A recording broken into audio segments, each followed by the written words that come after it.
সে সাধারণ ফ্লুর জন্য মরফিনের চেয়েও শক্তিশালী ওষুধ চাইছে, অথচ আমার যখন অভ্যন্তরীণ রক্তক্ষরণ হচ্ছিল, সে একবার খোঁজ পর্যন্ত নেননি। আমার বয়ফ্রেন্ড ৫ দিন ধরে ভাইরাল জ্বরে ভুগছে। গত শুক্রবার আমরা ইমার্জেন্সিতে ৮ ঘন্টা কাটিয়েছি কারণ তার মাথা ব্যথা নাকি অসহ্য ছিল।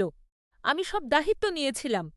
কম্বল নোটস, ক্যান্সেলিং, হেডফোন আর আইস প্যাক সব আমিই গুছিয়ে নিয়েছি।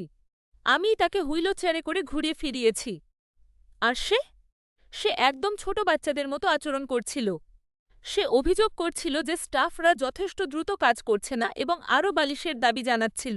আমাকে তাকে রীতিমতো বুঝিয়ে দিয়ে বলতে হয়েছে যে ইমার্জেন্সিতে অন্য মানুষের অনেক বজবজ জরুরি সমস্যা থাকতে পারে। ডাক্তাররা সব পরীক্ষা করলেন। CT scan? ঠিক আছে। Blood test? ঠিক আছে। শেষ কথা কি? এটা স্রেফ একটা ভাইরাস। ব্যথার জন্য তারা তাকে খুব শক্তিশালী একটা ওষুধ দিলেন, যেটা সাধারণত অনেক বয়স্ক রোগীদের দেওয়া হয়। এখন সে আবার সেখানে যেতে চাইছে। এই জন্য যে তার শরীর খারাপ হচ্ছে, বরং সে ওই ওষুধের আরও ডোজ চাইছে। আমি নতুন চাকরিতে ঢুকেছি এবং আমার বিশ্রাম প্রয়োজন।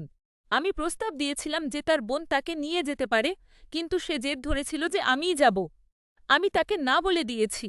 আসল কথা শুনুন, ১ মাস আগে আমার অন্ত্রে রক্তক্ষরণ হয়ে আমি ইমার্জেন্সিতে গিয়েছিলাম। সে আমার খোঁজ নিতে অফিসের কাজ ছেড়ে একবারও আসেনি। আমি নিজেই গাড়ি চালিয়ে সেখানে গিয়েছিলাম, একাই সব সামলে নিয়েছিলাম এবং নিজেই গাড়ি চালিয়ে বাজি ফিরেছিলাম।